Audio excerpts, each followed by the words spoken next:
it's a few days into me getting on a plane and going to Pirate Fest, and I'm super excited and exhausted, and my house is a mess, and just life. So finishing this project has been grueling and really, really time-consuming and exhausting, but here we are. I finally have my weapon, and I'm going to show it to you. It's not exactly the way I wanted it to be. I had a lot of issues with this project, and I'll tell you in a minute. So this is my weapon.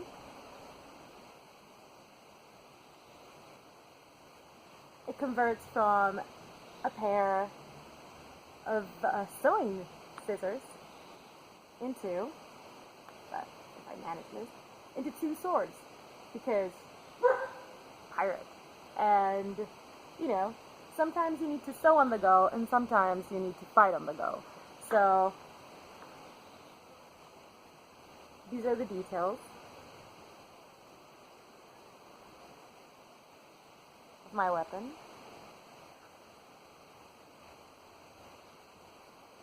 It's all hand-painted, by the way. And, oh God, this was not easy to do. Most of the blade I had to hand paint because the air gun was broken, and then part of the handles I also had to hand paint because it broke again, a new one. I had a friend lend me, I had so many friends help me out with this project. The first one was a friend who has a 3D printer in Argentina, which is not common at all, and I asked him if I could get something printed. So he was like, okay, sure, if you pay for the materials, I'll print something for you. It took me a couple of weeks to get the design running, and once I sent it to my friend, we figured out what size we wanted it to be and how we wanted it to print. It didn't print out well, by the way. It took so much work to put it together, and once we put it together, it was just not working. It just fell apart every single time. The joints are not what I want it to be, but, you know, you just gotta make do sometimes. And we had to reinforce it with metal, so we had to do a whole metallic reinforcement on the blade and part of the shaft for it to just be able to hold itself upright. And for this, I had the help of another friend who had a Dremel, like a little thing. I don't know how you say it, Dremel, I guess. We destroyed the shit out of this before we could put it back together. So we did that, and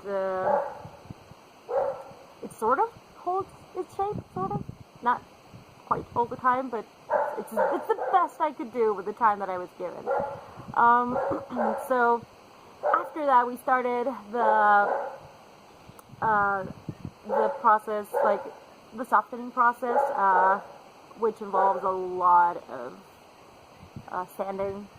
So we just put material on it and then sanded it off, and put some material on it, and I sanded it off, and it was just a lovely process. Through all that, it wouldn't hold its shape. It was transporting it on the bus full of people was nightmarish. It kept on breaking, and every time I took it there, something was broken, and I was like, no! Why is this weapon trying to kill me before it's even put together? And we finally came to the painting process. We gave it a white coat, and then we started painting.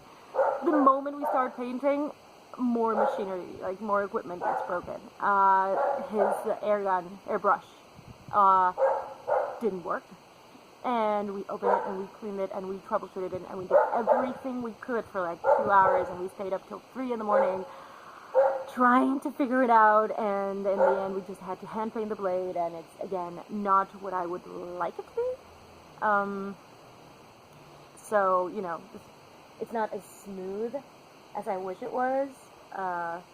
All in all, I think it's not bad looking. and there's still some joints that are refusing to stand, like, that have mobility still. They're refusing to stay put. But all in all, oh god, this is streaky in the sunlight. See, we did this at night. We got together pretty much every night this week to fucking finish this project. And the handle part, which we could airbrush with his second airbrush, which he went to buy, sort of worked. The problem is the silver paint sort of clogged the new airbrush, because fuck you, life. And we spent like 2 or 3 more hours trying to unclog it instead of painting, and it just, I finished this at 5 a.m. today, and I am exhausted because it's super early in the morning, and I guess I'm proud of what we've accomplished here. But, I don't know, I really like the details that I mastered with both the airbrush and very, very small paintbrushes, especially in the handles. Like, I really wanted it to look like bone, and there it is. And, you know, I really wanted this to look like wood, and it still needs some work, but it sort of looks like wood. What am I gonna say?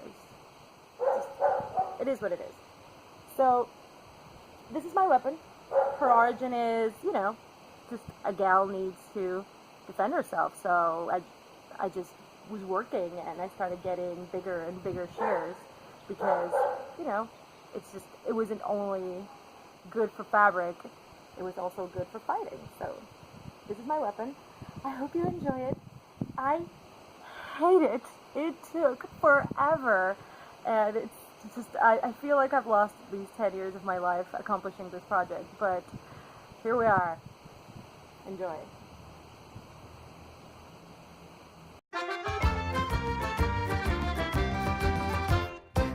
And it's all for me grog, me jolly, jolly grog. It's all for the rum and tobacco. For I spent all me tin with the lassie drinking gin. Far across the briny ocean I must wander. And where are me boots, me nobby? In case you couldn't see it, I made it big. I'm taking the opportunity to film outside today because the dogs are barking, and it's so lovely, right? Yeah. It's not sturdy. What are they called? Sister swords? I'm gonna call them sister swords. It's just not very easy to do it.